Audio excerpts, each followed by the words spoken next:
Racist cops cut the lock to steal a black woman's Army Jeep.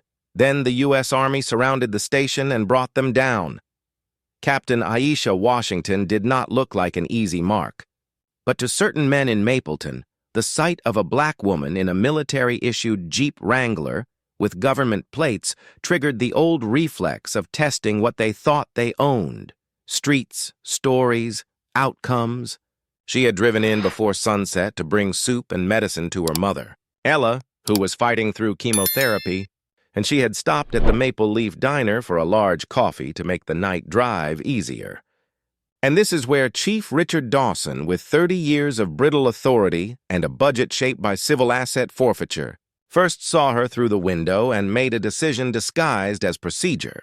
Aisha stood patiently at the counter as the waitress served 3 customers who arrived after her. The kind of small insult that hurts more because it pretends to be nothing. And when she finally stepped out with her cup, Dawson's cruiser and his partner's unit blocked the exit. Both officers walking up with hands riding their holsters as if an empty parking space were a threat. "Nice vehicle for someone like you," Dawson said, making the last 2 words hang heavy between them. "Mind telling us how you came by it?" And Aisha, who had navigated war zones and committee rooms with the same steady composure, produced her military ID and registration. "Captain Aisha Washington, United States Army Intelligence. The vehicle is government property assigned to me." Dawson took the documents and looked at them as if reading a foreign alphabet. "Military IDs get faked all the time, ma'am. We'll have to verify." "Leave the Jeep here. And his partner?"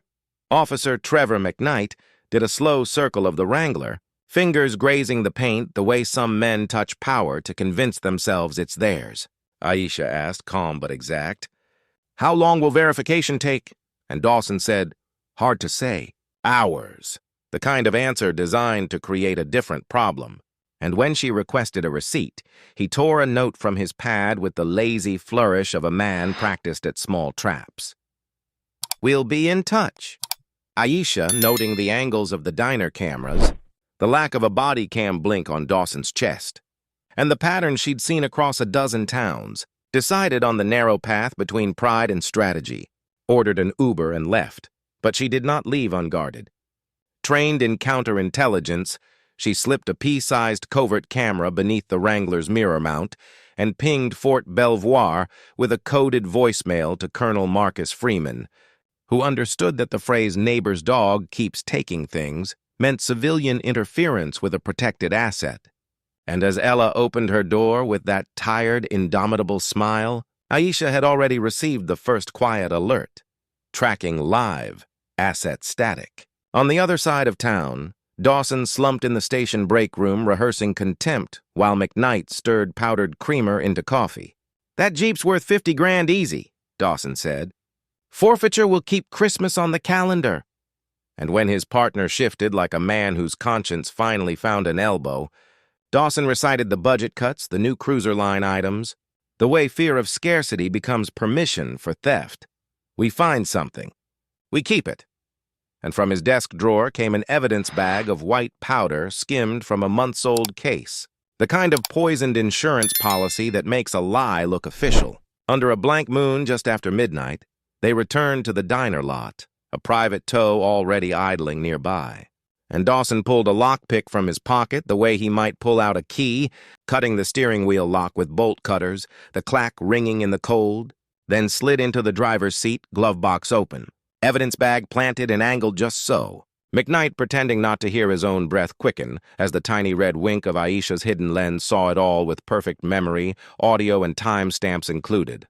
The flatbed groaned, the Wrangler rolled away, and the military tracker embedded in the frame sent a second alert to Aisha's secure phone. Asset in motion, coordinates mapping. Upstairs at Ella's, Aisha watched night vision feed of Dawson's hands in her Jeep and called her cousin, Jessica Parks, a civil rights attorney with a spine like rebar. "They've begun," Aisha said, and Jessica sent over data Mapleton hoped would stay forgotten. A seizure rate against minority drivers that was statistical daylight. 70+% of vehicles taken from black and Hispanic motorists in a town where most traffic was white. By dawn, the Wrangler sat behind chain link in the impound lot. Paperwork sprouting lies in the department system. and Aisha walked into the station lobby in tailored black slacks and a white shirt, neutral but unmistakably authoritative, to request copies of the evidence log, chain of custody, the incident report, and the specific code section under which her property was taken. The young dispatcher blinked because most victims show panic or anger, not statutes. Dawson stepped out with his mug and that small-town stagecraft practiced for decades. Your vehicle is evidence in an ongoing narcotics investigation.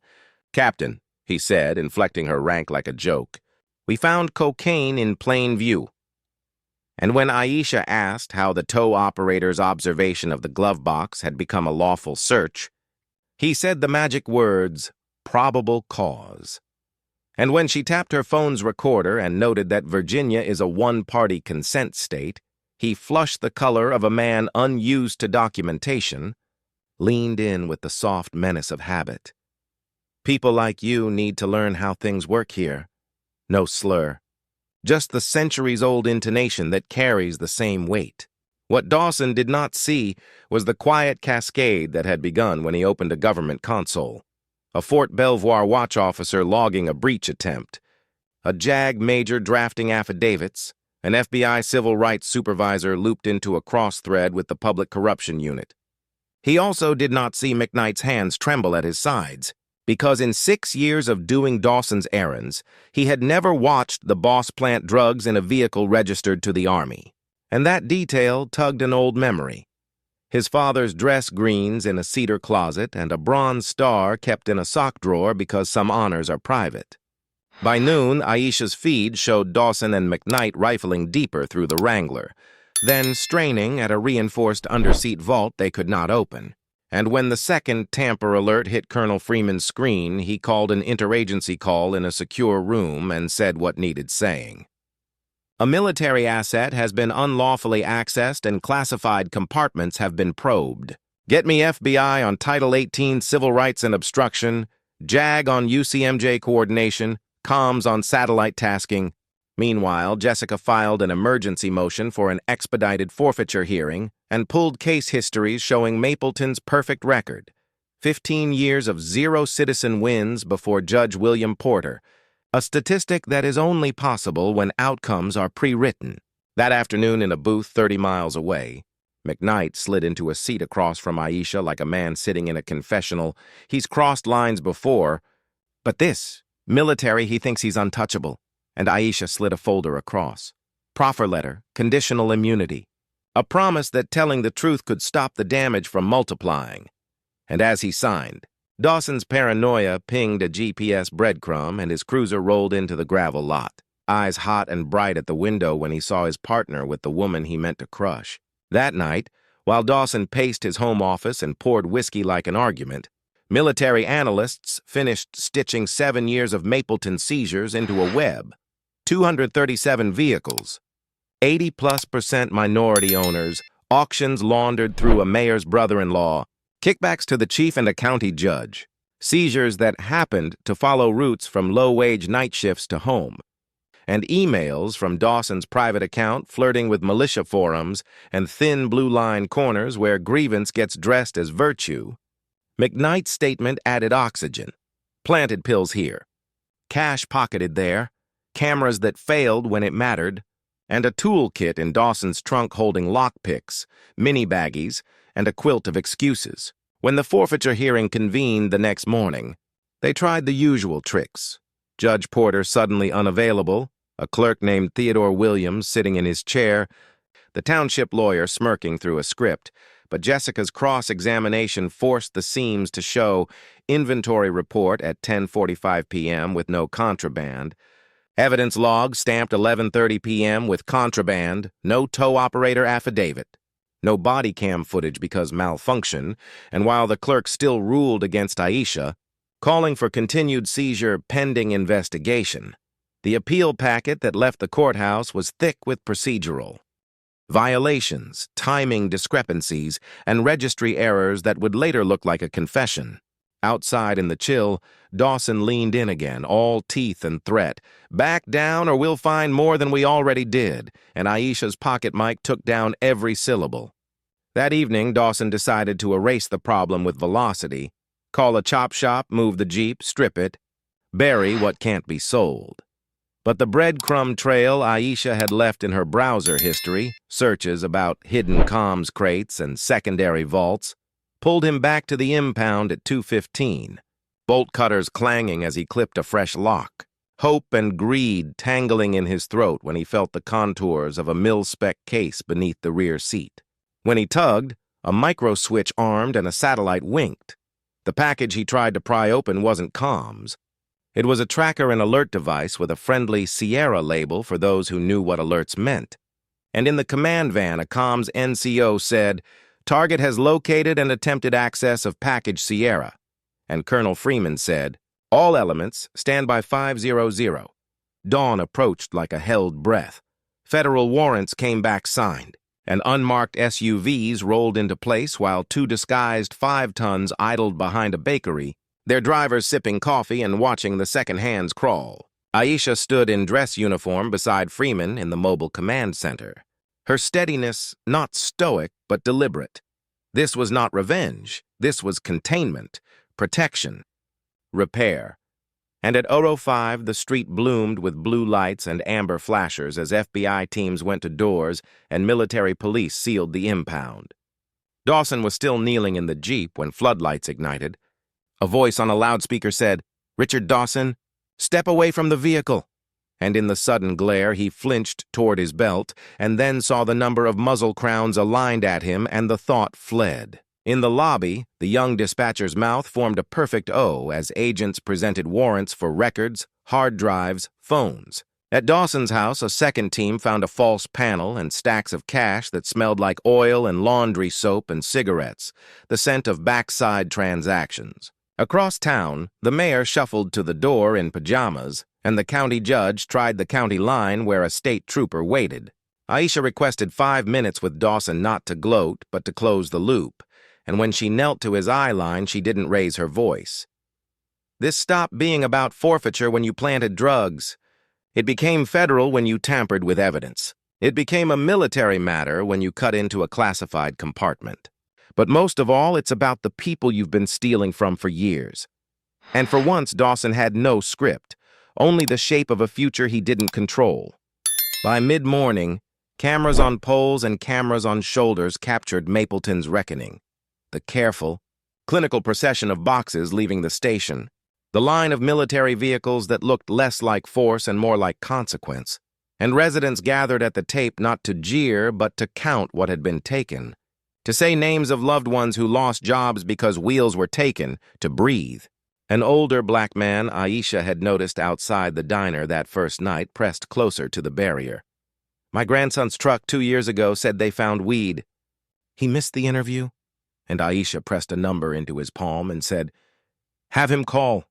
We're reviewing all cases." Inside the evidence room, a forensic tech found a banker's shame. Rings, wallets, photos of children, e-readers, none of which had entered the official inventory, and a ledger in Dawson's safe listed settlements that were extortion by any other word. Cash for release totals scribbled with initials and dates. When reporters went live, the sentence that mattered most was not about vehicles and arrests. It was the data point the FBI spokesperson read in a level tone. 87% of Mapleton vehicle seizures over the past 5 years targeted minority owners despite traffic counts showing a predominantly white driver base. And in living rooms across the state, people sat forward because numbers can make truth undeniable. The Wrangler was photographed, the planted bag recorded, the cut steering lock measured, the underseat vault logged, then the vehicle was sealed for transport. And Aisha ran a palm along the hood the way a person might touch a rescued thing. Not because metal needs comfort, but because symbols need closure. At Ella's, mother and daughter watched the noon update together, and Ella's voice held that soft, fierce pride. Your grandfather wore the uniform when the uniform didn't love him back. And your father served when loving the flag could get you called names. And now you've held a line they couldn't reach. And Aisha answered, "This is just the first repair. The frame is bigger than this town." 3 months later, the town hall overflowed, and a retired professor turned interim mayor spoke plainly, showing slides of orange jumpsuits not as spectacle but as proof. reading off counts that sounded like a whole new alphabet for Mapleton: civil rights violations, obstruction, conspiracy against rights, extortion, attempted access to classified systems, and a restitution plan that mattered more than headlines. Vehicles returned, checks cut from seized assets of the conspirators for those whose cars had been chopped or auctioned. The grandson with the missed interview now had a job at Fort Belvoir turning wrenches because Aisha had made a call, a small reversal in a community ledger. A state legislator introduced the Washington Act, recentering forfeiture on conviction, flipping burdens of proof back where they belonged, and the police department came under state oversight. A chief from out-of-county full-spectrum retraining, monthly equity audits of traffic stops, an oversight board with subpoena power, and a rule-cooling body cam malfunctions from convenient to impossible. Awards came that Aisha accepted politely and then stacked in a closet because what she wanted was continuity, not applause, and the Army gave her a new billet leading a task force to write playbooks for the next Mapleton, because there is always a next. 6 months after the raid, she drove the restored Wrangler down Mapleton's main street, past a community dialogue flyer taped to a lamppost, past cadets in formation, faces that finally looked like the town they would serve. And she parked outside Ella's and heard kids laughing over the sound of a cruiser rolling by without tension in its wake. Colonel Freeman called her that evening. "Sullivan County shows the same seizure pattern. Are you available to review?" And she said yes, because standing down is for after, not during. For those who need a clear answer to how racism is shown here without slurs, watch the steps. A cashier's delay. A question couched in tone, not law. A badge that needs verifying when the face behind it does not look like the face expected. Patrol assignments that orbit one side of town. Cameras that fail. Paperwork that bends at midnight. And a hearing that swaps a judge for a clerk to ensure the outcome never depends on facts. These are the quiet tools of a system that hides its teeth until someone holds it still long enough to count them. And if you need the cinematic beats for your thumbnail, they are built into the day the balance flipped. The clang of a cut lock, the blink of a covert lens, the rectangle of a case that wasn't what the thief hoped, the halo of floodlights. The moment a man who has said "on your knees" all his life put his own hands behind his head, the soft metallic click of cuffs that sound different when they belong to a chief. If you are listening to this as a narration, here is where you lean into the mic and tell your viewers what matters. Documentation wins. Precision wins, patience wins, community wins, and change is not a drum solo, but a long drum line that starts with one person who refuses to be rewritten by someone else's report. Drop a comment if your town has a Mapleton you've tried to name. Hit like if you think oversight should be a reflex, not a crisis. Subscribe if you want more stories where the plot is the same, but the ending changes, because people do. And remember, when cops cut a lock to steal a black woman's Army Jeep, they weren't just stealing a vehicle. They were cutting into the promise that the law is for everyone, until a captain reminded them, and the nation watching, that some promises have backup.